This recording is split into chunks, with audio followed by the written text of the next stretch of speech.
Hello guys, कैसे हैं आप लोग। आई होप आप सभी लोग ठीक होंगे। तो आज हम करने जा रहे हैं Vidyasagar junior English translation exercise करेंगे 33। तो आपको इसे जानने के लिए इस वीडियो को अंत तक देखना होगा।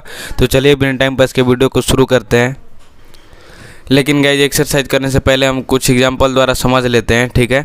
तो देखिए, जैसे कि एग्जांपल में आप देख पा रहे होंगे, मेरे पास एक हाथी है और दूसरा है मैं एक हाथी रखता हूँ। दोनों का अर्थ एक ही है, अर्थात दोनों का जो इंग्लिश है, जो ट्रांसलेशन है वो एक ही होगा। क्या होगा? I have an elephant. इसका मतलब क्या होगा कि मैं एक हाथी रखता हूँ या फिर मेरे पास एक हाथी है। तो जब हम हिंदी को इंग्लिश में ऐसे लिख सकते हैं, तो ये जो इंग्लिश है, ये पूरा इंग्लिश को हम हिंदी में दोनों में से कोई सा भी लिख सकते हैं, ठीक है। उसके बाद देखिए, अगर क्वेश्चन मान लीजिए ऐसा आ जाए कि क्या मेरे पास एक हाथी है, तो क्या होता है सब्जेक्ट के बाद, यानी जो देखिए जैसे मेरे का इंग्लिश होता है क्या कि आई, तो आई के साथ हम हैव लगाते थे। तो क्या होता है कि जब इंट्रोगेटिव सेंटेंस होता है तो हैव पहले आ जाता है।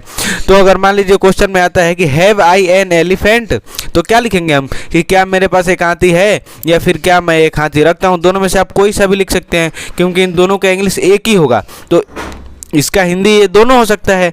तो हमको क्या करना है कि इसमें कि इंग्लिश में है उसे हिंदी में कन्वर्ट करना है। तो देखिए, ये रहा इंग्लिश। अब इसको हिंदी में जब इसको ऐसे लिख सकते हैं, तो इसको भी तो हम ऐसे लिख सकते हैं। तो ऐसे ही आपको करना है। चलिए अब चलते हैं एक्सरसाइज पर। तो जैसा कि आप फर्स्ट क्वेश्चन देख पा रहे होंगे, ठीक है। फर्स्ट क्वेश्चन है आई हैव अ लैपटॉप। तो इसको हम कैसे लिख सकते हैं? या तो हम ऐसे लिख सकते हैं कि मेरे पास एक, आपको शायद दिखाई नहीं दे रहा होगा, एक मिनट, मेरे पास एक लैपटॉप है, ठीक है। या फिर क्या लिख सकते हैं कि मैं एक लैपटॉप रखता हूँ, ठीक है। नेक्स्ट की बात करें, नेक्स्ट है we have a mobile phone. मतलब वी मतलब क्या होता है? हम लोग, यानी हम लोगों के पास एक मोबाइल फ़ोन को आप मोबाइल फ़ोन भी लिख सकते हैं, ठीक है। इसका हिंदी भी सेम होगा, मोबाइल। अब नीचे लिख देता हूँ फ़ोन है, ठीक है। नेक्स्ट की बात करें तो नेक्स्ट क्या है? You have not a computer. तो देखिए क्या हो जाएगा, मैंने you have not a computer, यानी आपके पास एक कंप्यूटर नहीं है। तो क्या हो जाएगा? आपके पास एक कंप्यूटर का कंप्यूटर ही होता है। तो क्या हो जाएगा? कंप्यूटर। एक का हो गया एक, नोट का क्या हो जाएगा? नहीं। और लास्ट में हम क्या लगा देंगे? है। You have not a computer, आपके पास एक कंप्यूटर नहीं है, या फिर तुम्हारे पास एक कंप्यूटर नहीं है। यू का हिंदी आपके और तुम्हारे दोनों होता है, ठीक है। उसी तरह अगर हम नेक्स्ट की बात करते हैं, नेक्स्ट है you have not an internet connection. तो यू हैव यानी आपके पास या फिर तुम्हारे पास, you have not an internet connection यानी तुम्हारे पास इंटरनेट कनेक्शन नहीं है।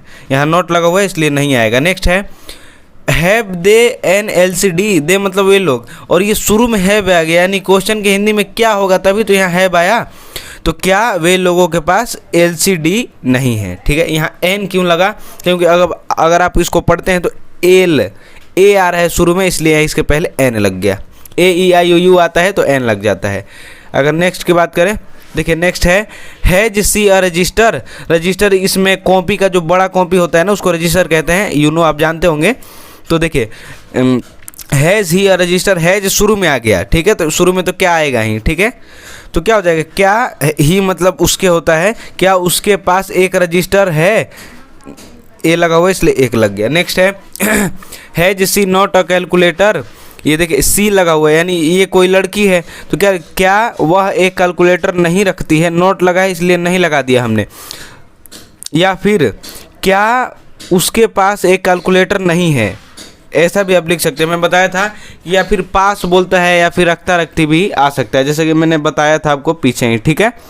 तो क्या हो जाएगा? क्या वह एक कैलकुलेटर नहीं रखती है। अगर हम ऐसा लिखते हैं कि क्या उसके पास कैलकुलेटर नहीं है, तो इसमें समझ नहीं पाएंगे लड़का है या लड़की, इसलिए मैंने रखता रखती लगा दिया यहाँ, ठीक है। तो चलते हैं नेक्स्ट क्वेश्चन पर। 8 नंबर क्वेश्चन है has Sita not a melodious tone. Melodious मतलब होता है मधुर, ठीक है। तो क्या हो जाएगा? हैज सीता, हैज शुरू में लग गया है तो यहाँ क्या तो आएगा ही, सीता का हो गया सीता। तो has Sita not a melodious tone, मतलब कि क्या सीता के पास मधुर स्वर नहीं है। ये जो मेलोडियस टोन लिखा हुआ है इसका मतलब होता है मधुर स्वर, ठीक है। तो नोट हो गया, यहाँ नोट लगा इसलिए नहीं हो गया। और यहाँ एक का कोई हिंदी इसमें नहीं होगा, क्योंकि मधुर स्वर मतलब जो गाना होता है उसमें मधुर स्वर, मीठा आवाज़ जिसको कहते हैं, तो एक तो होगा नहीं। लेकिन यहाँ जिस निर्भर करता है कि आप किस तरीके से बोल रहे हैं, ठीक है। तो क्या होगा, क्या सीता के पास मधुर स्वर नहीं है। Has Sita not a melodious tone, ठीक है। नेक्स्ट है has he not a towel. Towel मतलब क्या होता है, तौलिया। तो हैज शुरू में लगा है तो क्या लग जाएगा, ये मतलब होता है उसके। तो क्या उसके पास एक तौलिया नहीं है, नॉट है इसलिए नहीं लग गया, ठीक है। ए है इसलिए एक लग गया है। नेक्स्ट है has Hari no milk. No या फिर नोट दोनों लगा सकते हैं, लेकिन जो ये तरल पदार्थ है इसको दूध को आप गिराइएगा तो बह जाएगा ये, तो नो हम लगा सकते हैं, ऐसे कंडीशन में हम लगाते हैं, ठीक है। तो हैज़ हरी नो मिल्क, यानी हैज़ शुरू में लगा है तो क्या आ गया, हरी एक नाम है तो हरी, नो मिल्क यहाँ हैज़ लगा है तो पास तो आएगा ही, क्या हरी के पास दूध नहीं है। नो मतलब या फिर नोट मतलब दोनों मतलब नहीं होता है, तो क्या हो जाएगा, क्या हरी के पास दूध नहीं है। तो हमने टोटल 10 क्वेश्चन से हमने अच्छे से इसे समझ के कर लिया है। अगर आप इस वीडियो चैनल के माध्यम द्वारा थोड़ी सी भी आप हेल्प ले पा रहे हैं तो हमारे वीडियो को लाइक एंड हमारे चैनल को सब्सक्राइब जरूर कीजिएगा और दोस्तों के साथ शेयर भी जरूर कीजिएगा। तो मिलते हैं नेक्स्ट वीडियो में, तब तक जय Hind, bye bye, take care, have a nice day. आपका दिन शुभ हो।